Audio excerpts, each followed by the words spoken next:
So Stephanie, Yeah. I told McSkinny where we were in the game, exactly where our cliffhanger was with Flynn staring at us across the bar. And you know what he responded with? Is he said to stop right here and play benefits. So that's what we're about to do. It's segue time. So if you don't like the extended cliffhanger, it's McSkinny's fault. Also, who doesn't like extended cliffhangers? Everyone likes those, right?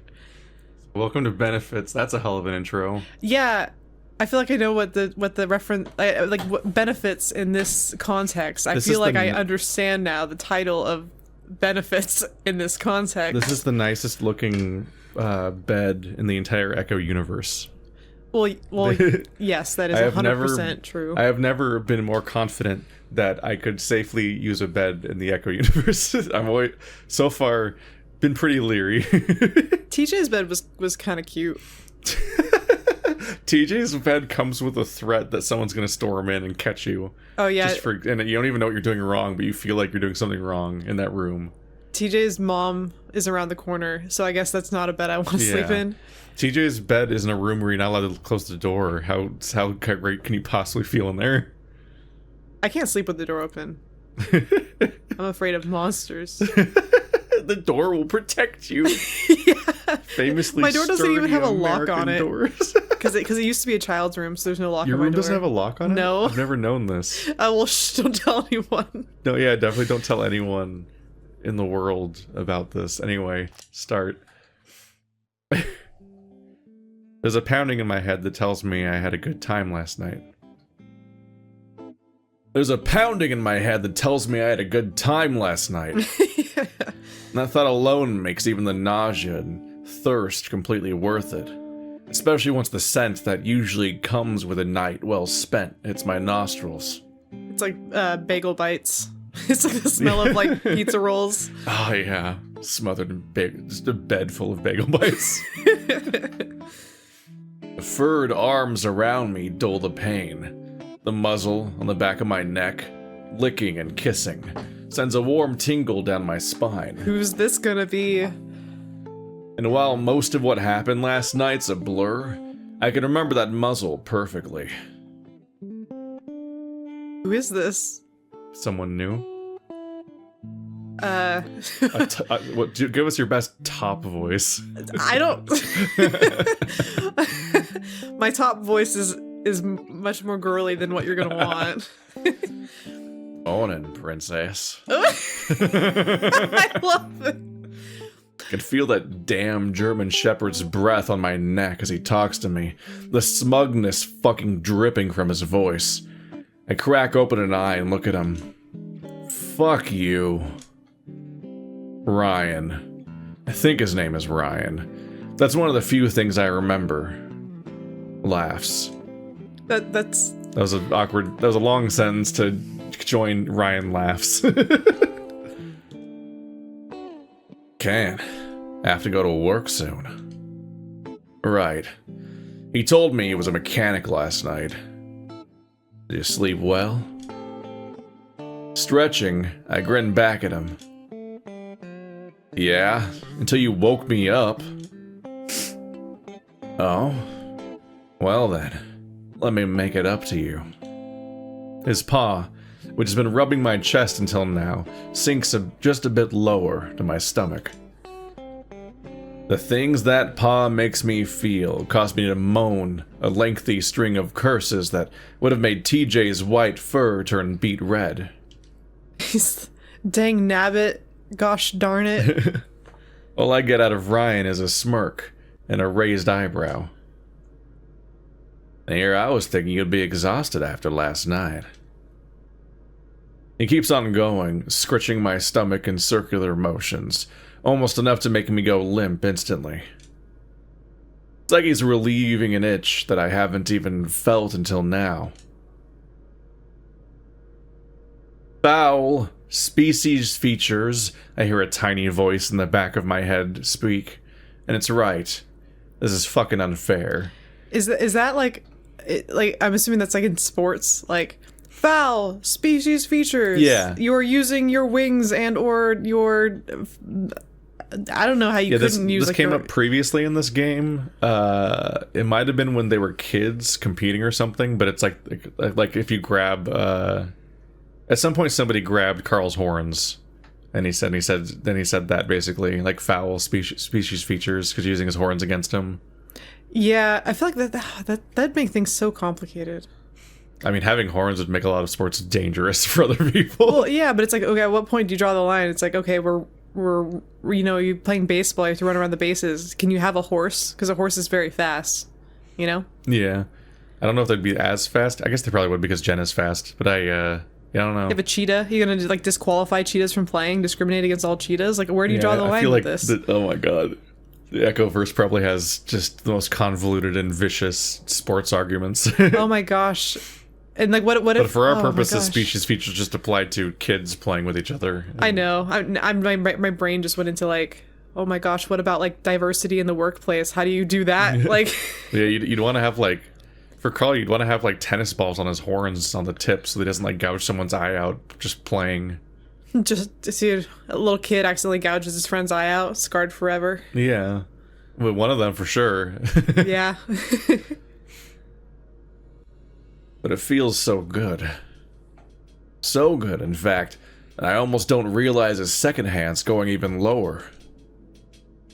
He makes sure I notice by bringing a finger right up to my slit, rubbing around the edges. I hiss, arching my back against him. Well, I guess work can wait just a little. Some old lady needs her tires rotated, man. I think Flynn's about to get his tires rotated. I can hear a wet sound as his finger brushes over the opening. Fuck, I'm getting wet already? And his teeth start nipping at my neck. Is the fucking... The text icon is a fishing rod. Oh, it is a fishing rod. Instead of the anchor bracelet.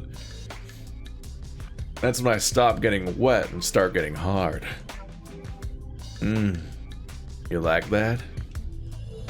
He takes me in his hand as soon as the entirety of my dick is out of the slit. Starts squeezing me, pumping me. I might not have outie balls like most I mean, not having outie balls seems pretty convenient. Outie is just a really funny term in this context, but it also makes me think of like the car model. Oh, an Audi? It's like it's fucking. He's got his model. It's like an Audi model 2012 balls. I might not have Audi balls like most other guys do, but let me tell you, my dick's as sensitive as anyone else's. I'm on the very urge of shouting for him to just fuck me already. If you're half as good at hand jobs as you are at talking dirty, I'm in for a disappointing experience. What the fuck, Flynn? Always talking shit. Oh, little Lizzo's got quite the sharp tongue. Literally. Shut up. He's a fucking snowflake. He's a he's a bratty bottom. He's a bratty bottom. Is he confirmed bottom?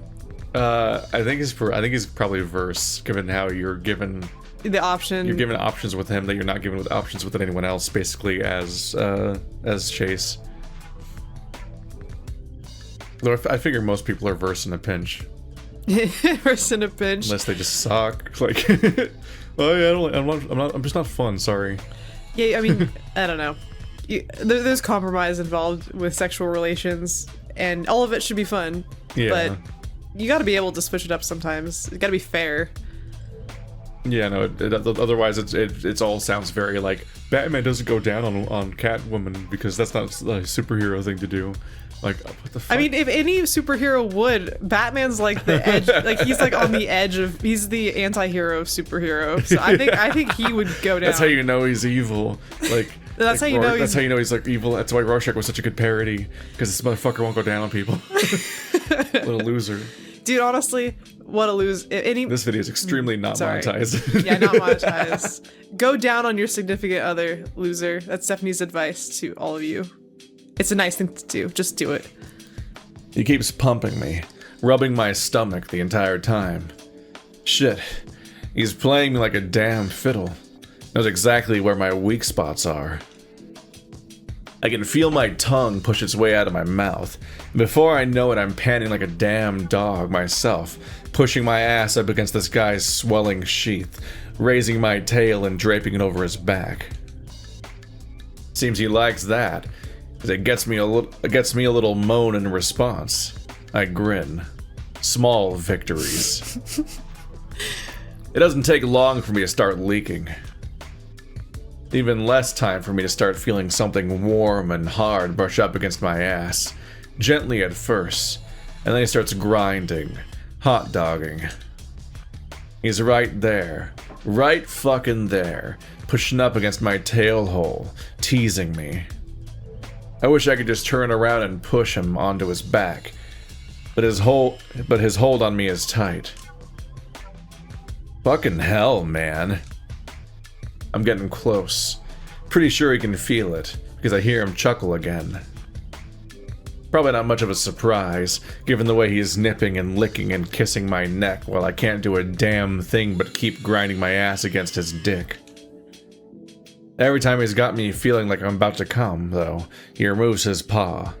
When he does, I push right back against that knot of his. You do want him bad, don't you? He pulls back his hips for a moment. Once he's got his tit pressed against my hole, I almost instinctively lift my leg. I feel him leaning forward. He's panting softly, his tail slowly wagging when my eyes meet his. You ready? Just fuck me already. You got it.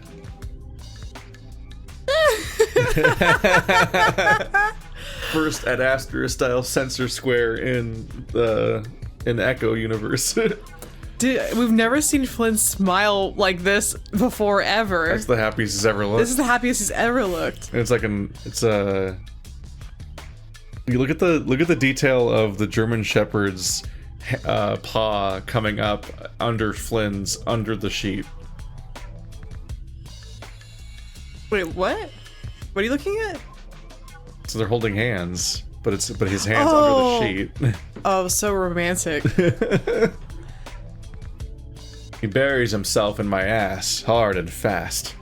Clenching up in response, I groan through gritted teeth. His dick might be slick enough for this not to sting as much as it ought to, but there's still a lot of him to handle. I'm definitely gonna be sore later. His aunt's gonna wonder why he's like waddling while he's at work. I wonder when this is. It's stretching me, putting pressure on my insides. Once he starts moving, his knot bumps against my hole every time he moves. I don't know if it'll fit, but part of me can't wait for him to get it in. I don't think he can either. The pressure keeps building as he picks up the pace. I didn't think it was possible, but it's not swelling even further, hitting my ass harder. His paw sneaks underneath my leg, grabbing my cock again. He jerks me off in time with his thrusts, biting my neck as he gets rougher, wilder, more passionate. I arch my back, pushing myself onto his dick, trying to get as much of it into me as I can. Fuck. I love this.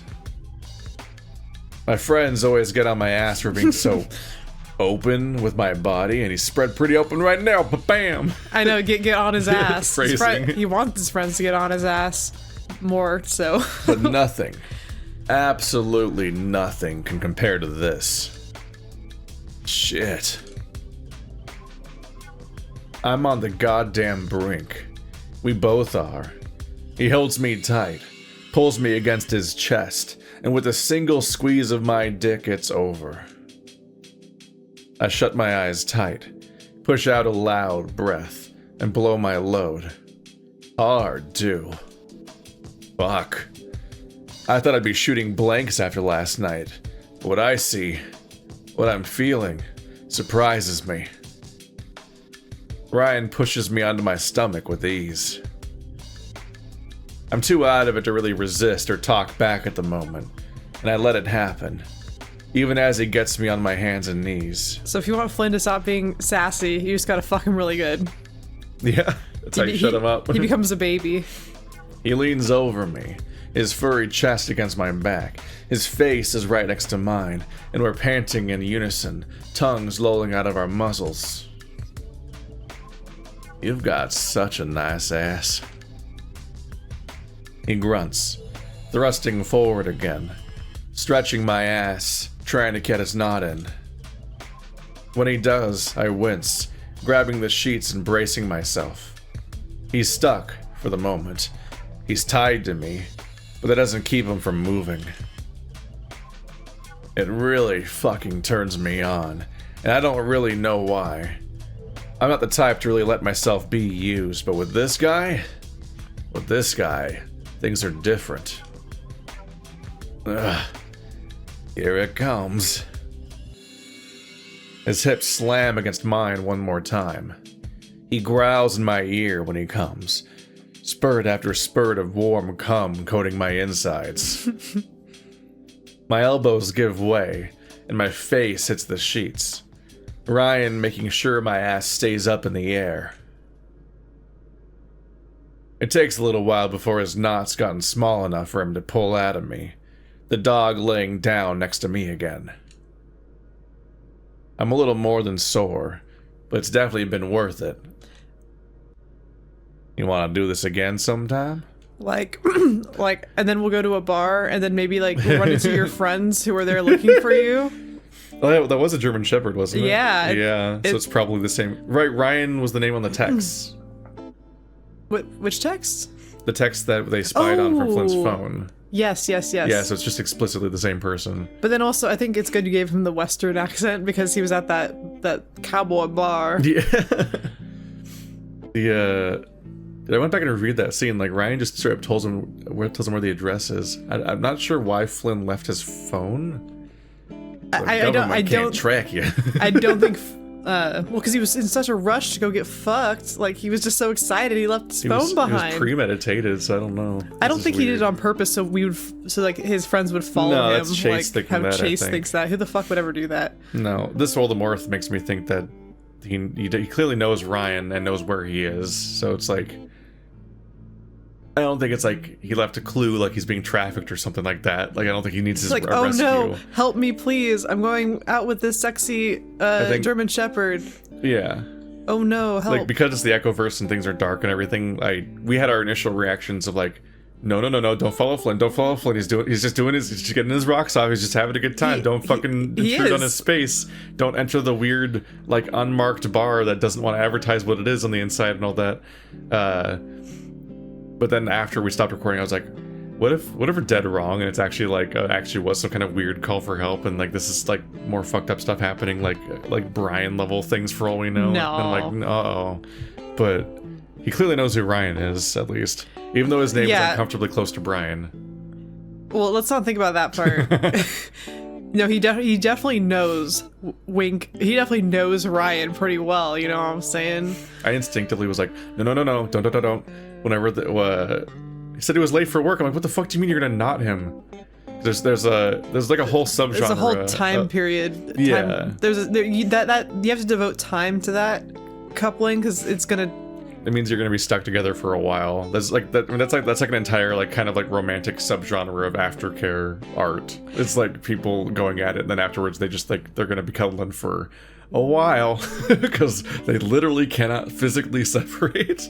Yeah, it's one of those like they're the many biological ways that like a male's gonna like make sure that the sperm stays in there long enough. Like yeah, a lot of like some animals and bugs will like seal it in so other males can't go and like penetrate the female and all this stuff. There's like a whole bunch of like weird animal tricks.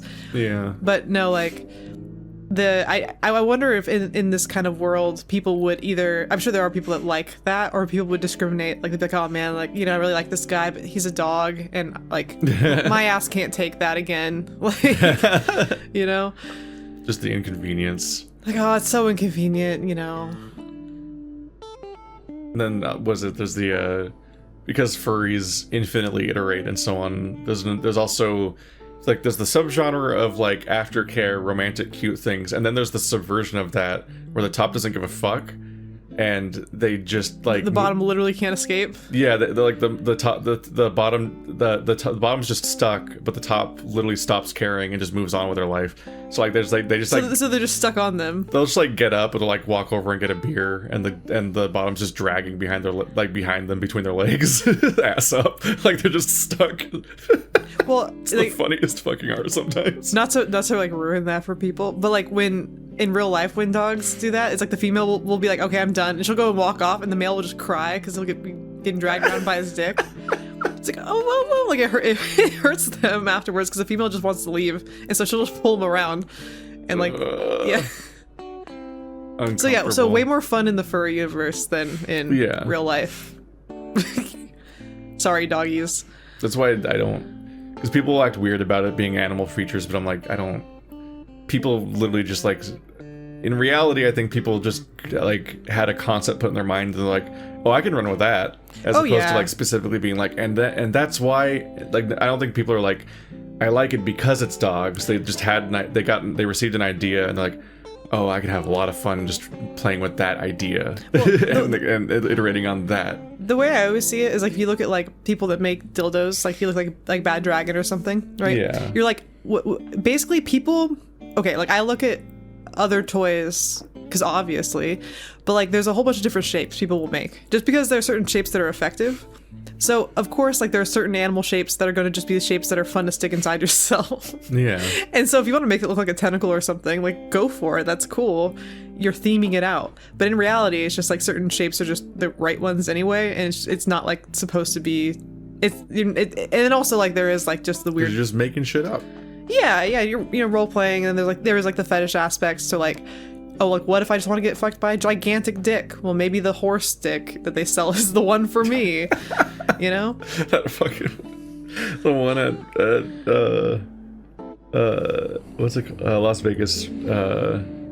Vegas Fur Con, I guess it was called. Yeah, that's all it was. Doesn't have like a name.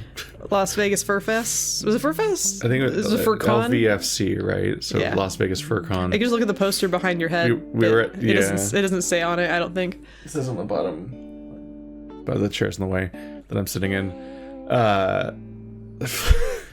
Going to the after dark like night market, and they had like a fucking like rotating display. They had a projector behind the counter that was just advertising the giant purple dildo, and it was just like moving around and like wobbling. Yeah, and, like, they're showing the physics of it. It was spinning. It was like a fucking like hamburger commercial. Yeah. It was just so high effort.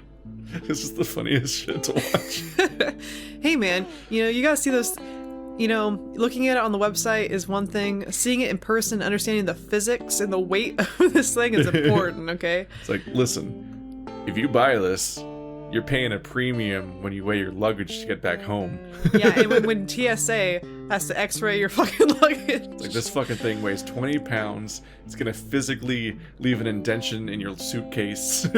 Yeah, you have to explain that to your mom when you go home. Hopefully not that. I'm just kidding. Don't go home to your mom's with the giant dildo in your bag, please. Unless it's for her. Unless it's a gift. My god. Sorry. He stirs next to me and lets go, sitting up on the edge of the bed. Just you and me. I turned my head to answer, to look at what I'd said, yes to the night before. I'm glad I did. If that goddamn cocky smirk of his hadn't made me want to pin him to the bed and fuck him all night, it'd have been those muscles. He's not just in shape, he's fucking built. Firm muscles, amazing definition, and a firm, curvy ass right underneath a fluffy tail. Can't believe my luck sometimes. I blink and work my jaw, looking out the window. And after that little show, I'd be an idiot not to. I take a deep breath. Usually I don't go for seconds, but... Alright. Same time next week? I follow his example, trying to spot my boxers between all the beer cans on the floor. Same time next week. He flashes me a grin, slipping back into his underwear. I get a good look at that cute ass of his as he does. On the nightstand, my phone lights up. In this dim light, the brightness of the screen nearly fucking blinds me. It isn't half as bad as the buzzing, which on the wooden nightstand is startling enough to make me jump through the damn ceiling. Once my eyes have adjusted to the bright light, I take a look at the screen. It's showing Carl's contact picture. The one where he's holding one of those veggie burgers from the diner and looking at the camera like he's about to fall asleep. That's cute. I remember Jenna trying to get him to change it right before they left for college. Fuck you, Jenna. Why? Let him have fun. What if your future employer sees, like, your pictures on the internet? That's a funny picture. Leave him alone. But also, Carl changed it. Don't you set contact pictures on your own phone? Yeah, that makes sense. Don't you have to because I almost never have contact pictures because I don't really bother. No, I just give everyone goofy names. You're Keith. I think at this point I only recently added some, and it's just you and Toaster, and then no one else in my entire phone has a picture. I have a picture. That was like a first. I think you were the first. I think until then I was like, why don't I add pictures to profiles?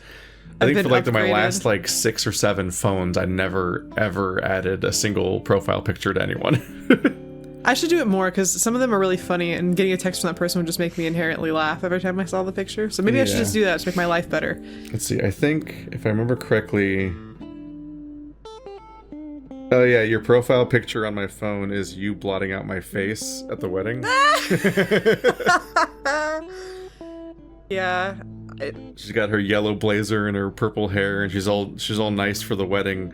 And there's an awkward part where we're standing on either side of the grooms, and I wasn't sure what to do with myself. I wasn't told where to stand or how to behave moment to moment. And so what happens is I feel like I'm supposed to just stand straight, but everyone else is leaning forward and leaning progressively further forward to see past each other so they could all watch the grooms. And that actually led to a situation where I'm just looking at the grooms like behind and above everyone because I'm just taller than everyone. No, you were blocking me for the grooms, but you're perfectly leaning forward so that the photographer, when they take a picture, your head just perfectly blocks my entire face. Dude, I Mike Wazowski'd like Keith like in 3 different pictures where it kept happening. I just was blocking his face in all the pictures. I don't know why. I didn't intend to do this. I didn't know to even look for the camera people or that we were like I didn't. Oh, and then one of them, I have my fist in the air. I'm going like, yeah, and like I have my fist right in front of Keith's face. We didn't rehearse taking pictures. It's not fair. He's gonna have a feel for it, man. I exchanged looks with Ryan, and he nods, tossing his shirt over his broad shoulders. I pick up. There's a weird sound on the other end. At first I think it's static, but when I listen more closely, it sounds like he's holding the phone too close to his muzzle. Flynn here. I can hear a relieved sigh. Hey, it's Carl. His voice sounds hoarse. I don't know if it's because of the drugs or if there's something else going on, but I don't want to give him shit about it while Ryan's still in the room with me. I could tell. Yeah, your name's on my phone. Could you... I'm gonna predict something. I'm gonna predict that Carl is back from college. Mm-hmm. That's when we are, and that Chase isn't here, and he's freaking out in his house, and there's no sleepover Chase. Oh, so he's gonna have sleepover Flynn. That's cute. Maybe it'll be the beginning of their like whole like their symbiotic current situation, and also maybe they fuck. Well, you know, like I really like this German Shepherd character now. I think he's very cute, and I kind of like Flynn. Like, there's somebody who's like can put Flynn in his place around here for once. Yeah. And I'm not saying, like, I ship them necessarily, but I'm kind of wondering, like, I mean, I know Flynn's, like, too cool for school, and he's, like, I just fuck everybody, blah, blah, blah. But it's, like, I kind of want to be, like, just fucking date the German Shepherd guy, 'cause he seems really hot, and you guys obviously have chemistry, and it would be cute. And also, Echo just has you generally just begging for any kind of reasonable relationship. Yeah, there's very few potential suitors that are actually viable around here, besides Kudzu, the best boy of all time. But no, I think the German Shepherd seems pretty fucking cool. This is like the first sex scene in the entirety of Echo that isn't like emotionally complicated. And full of baggage or regret, or is actually just bad sex. Well, it's funny because the phone vibrated. And, Unless, I mean, there's time. There is time, yeah. You could take advantage of that whole knot thing in a bad way, like how, in a scary way, like how we were just talking. He's like, the tables have turned, you know? But, no, the phone vibrated, and my first thought was like, oh no, something bad's gonna happen, because nothing good can stay. In Echo. Everything has to be ruined. So I think you might be right. If not, Carl's like, could you pick me up a sandwich on your way back, buddy? Yeah. Well, it's because best friend. What tipped me off is that his voice is hoarse, and I'm like, I think he's freaking out. Yeah, no, you're probably right. Could you? He pauses for a moment. When he continues, he's talking a bit louder, with a more enthusiastic tone to his voice. Want to hang out at my place today? He's faking now. That's why his tone changed. He's trying to, like, make it different. This is just a normal request. I'm not losing my shit right now.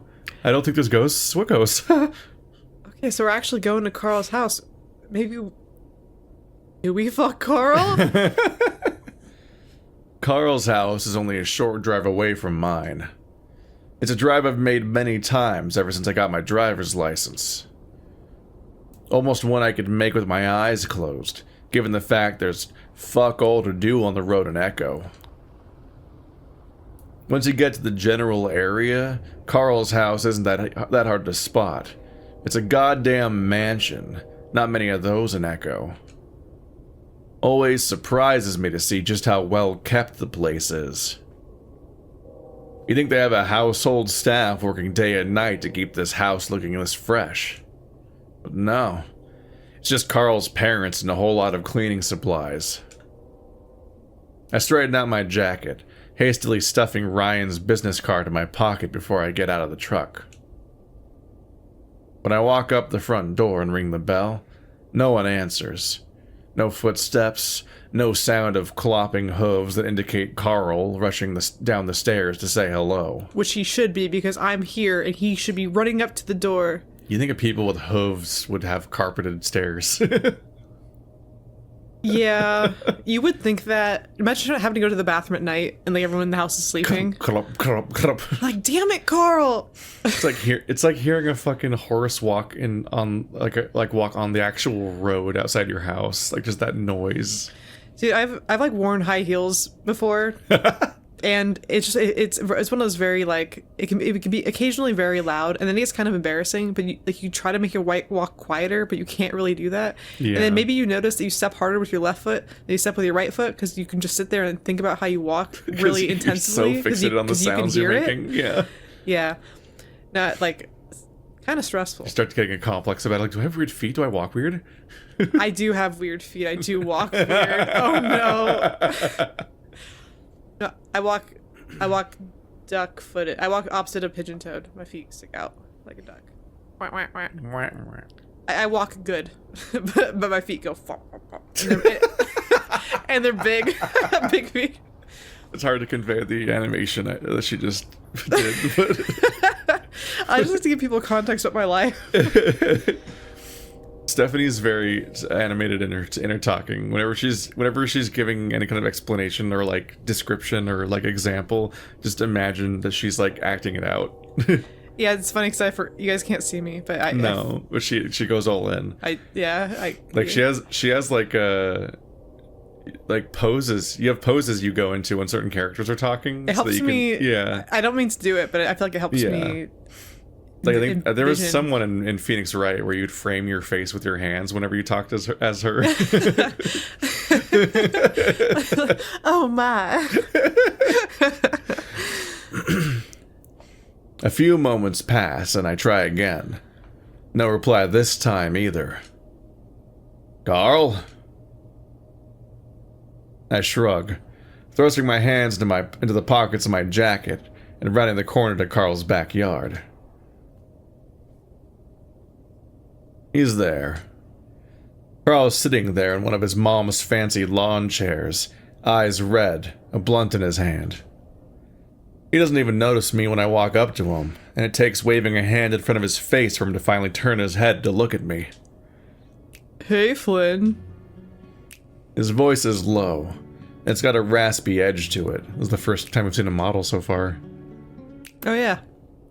To anyone unfamiliar with Carl, it'd sound like he had a throat infection or something, but I know for a fact it's the drugs. I feel like saying it like that, it's like... I know. In fact, it's the weed. But saying like it's the drugs. It's the drugs. I frown. Hey, that's all you have to say?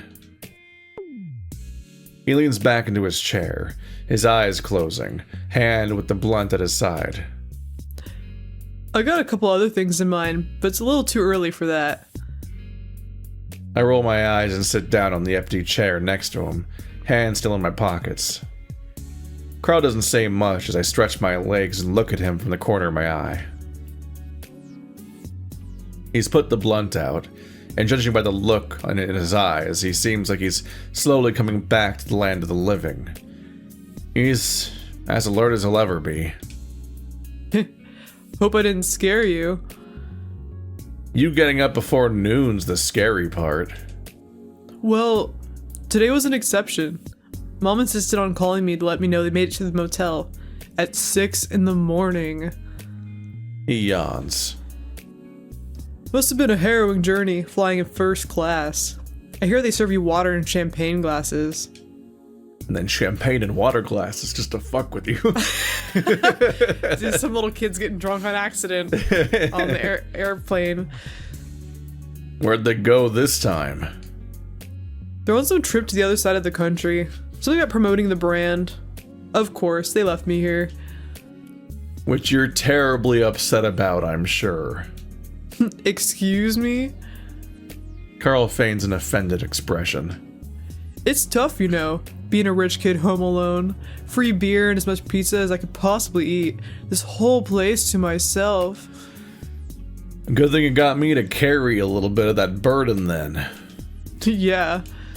He shrugs, and his expression settles into a wry smile. Who else can put up with me all day, right? Attaboy. I grin, putting my hand on his shoulder. It seems to get Carl out of his daze, as his eyes now focus on mine. They're a clear kind of green, a pretty kind. Carl's got a bit too much meat on his bones, but there are times where he actually looks kind of cute. Not that I'd ever tell him that, of course. And before he does that... I only notice I've been staring a little when Carl pulls back, the ram raising one of his brows. I said put up with me, not put it in me. I don't think you'd mind either way. He shrugs in return, smirking. Maybe I wouldn't. Doesn't mean you can just molest me whenever you want. We share a chuckle, neither of us adding words to the exchange. Carl looks over at the large tree in the middle of the yard and sharply inhales through his nostrils. The silence we share is pleasant, comfortable. People like Jenna and Leo always want to talk everything through. Me and Carl, we don't always need words to enjoy each other's company. That's part of why I like hanging out with him. He sits up a bit straighter, like a machine suddenly springing back to life. Have you talked to Leo at all lately? The question makes me grit my teeth. Leo's been a difficult subject when it came to conversations since Chase left. The way Carl's looking at me, He's already figured out the answer I want to give him. You haven't. He lets out the longest sigh I've heard all week. Me neither. Tried calling him earlier, to see if he wanted to hang out with us. Right after I called you. He didn't pick up, so I texted him. No dice. Chase leaving sure did a number on him. Tell me about it. Guy's gone a little crazy, if you ask me. I mean, I like him a lot, but, It's almost as unhealthy as your eating habits. Oh, hardy har har. He punches my arm. Honestly, I deserve that. So yeah, guess it's just the two of us for now. Which is probably for the best. Having Leo around would have just made things awkward. You want to go inside for a bit? Would have gotten really awkward for Leo to be around in a minute. So it's canon. Leo just largely wasn't talking to them while Chase was gone. This is in that window now where Chase is still gone and Carl's back, so it makes all the more it just feels like all the more insincere that Leo wants to throw this birthday party in every route, because it's absolutely as I thought, because it's confirmed that it's not for Carl at all. Yeah, because he doesn't interact with Carl without the context of Chase. What a sad person Leo is. Aww. I don't say that out of pity. I say, ew, pathetic. Get a life, Leo. After grabbing some beers, we head to Carl's room. It's a big room. Although the figurines and beanbag chairs, it still manages to feel cramped. There's also the teensy detail of it smelling like weed around the clock, which doesn't particularly add to the charm. I like the smell of weed, but I think that's a learned... a learned association. Somebody out there is gonna... I mean, maybe I'm weird. Maybe a lot of people feel this way. But if somebody walks by, they smell really dank, I drool a little bit. I just go, nice. Yum yums. Yeah, for some reason, I don't know why. It has to be that particular dank smell, and I just find it kind of pleasant. Very earthy, Yeah.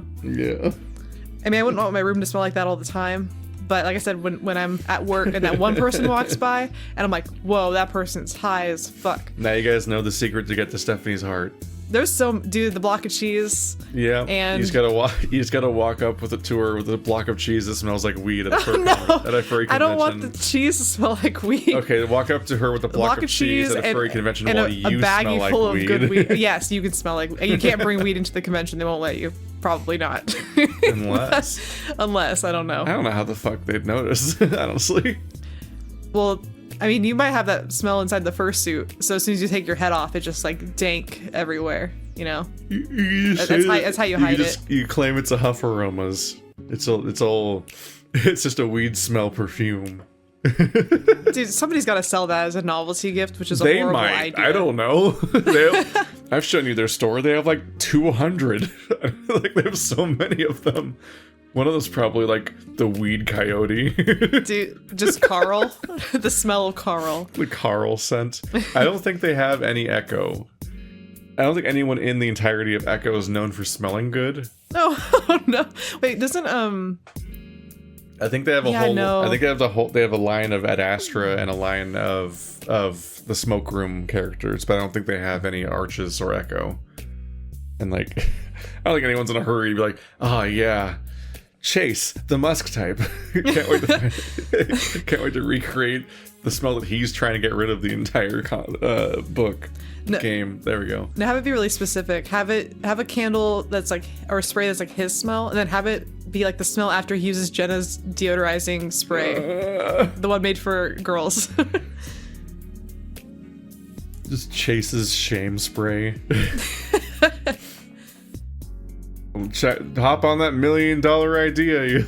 Yeah, dude, I want to see you on Shark Tank with this and get kicked off by Mark Cuban. You can send it to our P.O. box with Stephanie being, for free, the only customer. No one else wants it. Dude, did we tell them about the barbecue sauce? We did, right? that we thought was no, a bomb. I don't think we did. No.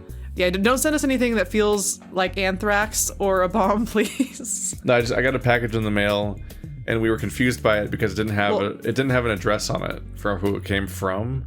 It didn't have a name on it either for who it was for. Yeah, we figured out it was for my brother, but I was like squishing the package from the outside, and it was so oddly squishy. I'm like, is there a dildo in here? Is this like, I was like trying to figure out why there was like a long, squishy, flexible tube. I could not parse it, but it was it turned out to be like a bottle of barbecue sauce. It was 2 bottles of barbecue custom ordered sauce from someplace, and it's like it was that your brother's friend made it for him. Yeah, homemade. But the thing is they put it in a box, and inside the box there was a bag inside the box. And when I felt, Keith was very serious about it being a dildo. He's like, I think this is a dildo, and I felt it. I'm like, no, there's liquid in here, and I felt little tubes on top, like gel ones. Yeah, like a bad dildo. It felt like a bomb, like the one that we got in the mail before. The at Andrew's. Okay, I was gonna say not me. No, at Andrew's quality. place, we people sent 2 dildos to Andrew's PO box back when we were at the old place, and when he left to Dubai, he then all of his stuff got put in storage in the attic while he was gone. And when he came back, he found the dildos again, and they were fused together in the heat of California in the attic. They'd physically combined, like gummy bears you leave in the car. This unholy bond.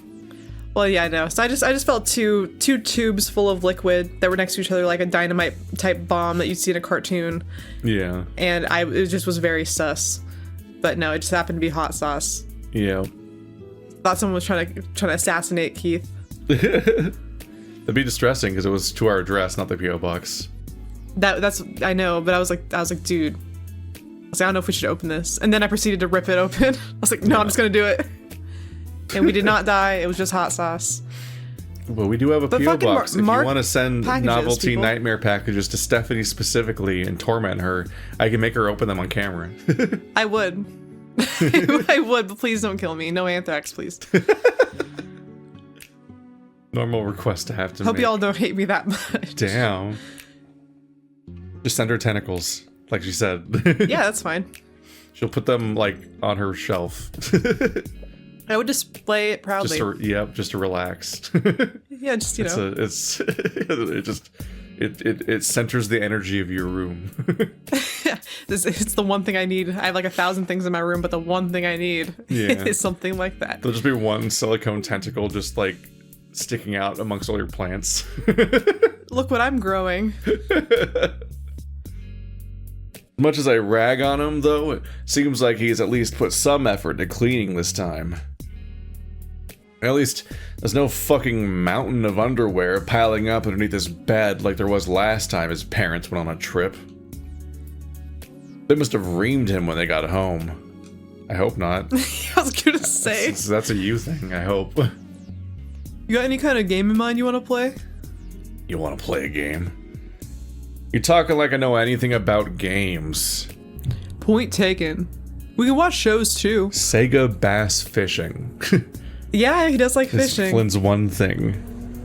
Anything's fine as long as it's not garbage like the shit you usually make me watch. Cool, Flynn. Thanks. Love your input. Yeah, why even invite you over, Flynn? Flynn could be cool if he just wasn't like this. I know he's right on the cusp of being very cool, and it kills me when he's just. He has a lot going for him, like more than almost any of the cast practically, but he just feels the need to just talk shit all the time in that relentless, like exhausting way where you're like, all right, cool, thanks for your input. Wow. Also, don't you get tired, Flynn? Yeah. Don't you get exhausted with yourself? It's like a real big fan of this whole broken record routine where you can't just have a sincere response to any basic question like, what do you want to watch? I don't know, just not something stupid like your usual stuff that's stupid because you're stupid, dumbass. Honestly, cool personality you got. Is this what you think charisma is? Saying anything's fine is already like hard to work with, and I appreciate that people are flexible, but only if they actually mean it. And so saying anything's fine, but as long as it's not like everything else you make me watch is that is the least doable answer. Yeah. Because you're saying anything's fine, which is already hard to deal with, but then you're also saying except for anything you like, which is everything Carl has. Yeah. So that's saying yes to everything and no to everything at the same time. I'm reminded of trying to like plan dinner in this household, and everyone's like, "Oh, everything's fine. Yeah, cool. Yeah, I should go to do a whole fucking loop of everyone being like up for anything, and then the moment you suggest something, it gets shot down. And you're like, oh, so not anything. We'll see. Okay. But you're still not going to suggest something, huh? I am the anything's fine person, but I will not say no to anything because like at that point I know what I'm getting, and I say anything's fine.